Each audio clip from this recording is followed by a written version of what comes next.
All right, so I'm here to answer two questions that Florida State fans often get asked in recent times. The first question: why is Florida State allowed to uphold and keep their traditions while you have teams like the Washington Commanders have to change their name, or the Atlanta Braves have to modify doing historic tomahawk chants that they are known to do? Why does Florida State get the privilege of keeping theirs? So let's answer that first question.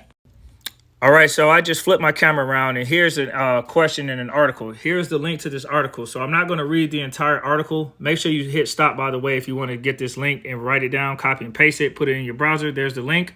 And you can go on this link and see all these questions that they ask about Florida State, right? I'm not going to go over every single point because I only have 3 minutes to discuss this, but it basically gets into all those questions in the nitty gritty. It's a well-written article, so I encourage you to go read it for yourself, okay? Now, it is commonly believed that Florida State is paying the Seminole tribe leaders money directly, but various sources have confirmed that Florida State does not actually pay them directly. However, there are ways that the Seminole tribe benefits in monetary benefits from working with Florida State, whether it's even though it's indirect. So it might not be direct payment, but there's back-end payments, if you will.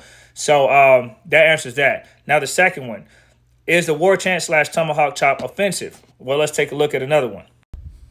All right, so here's a picture of Governor DeSantis with the man on the right. His name is Marcellus Osceola Jr. He is the descendant and ancestor of the Osceola family in the Seminole tribe of Florida. Now, he is one of few leaders down here, so he's not the only one. However, this is a picture of him, and he is a representative of someone who works closely with Florida State from the various Florida State resources that have been presented. So is the tomahawk chop and war chant offensive, right? Because keep in mind, Osceola is, if you don't know, is the one that rides on the horse Renegade that plants the spear in the midfield before every Florida State like home game or neutral game. So that's kind of paying homage or acknowledging. That's how they got that name, from his family.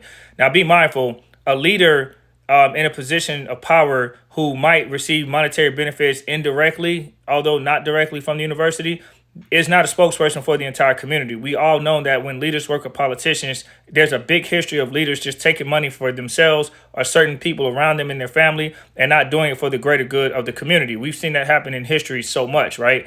So in this situation, I would encourage most 99.9% of fans in general have not visited a native reservation. I would encourage you to do so and talk with the community, and that's how you'll get your answer from the common people, not leaders of people in position. If they are doing right, that's great, but ask the people who actually feel that way, and whether you like it or don't, let's have respect for that. Many blessings.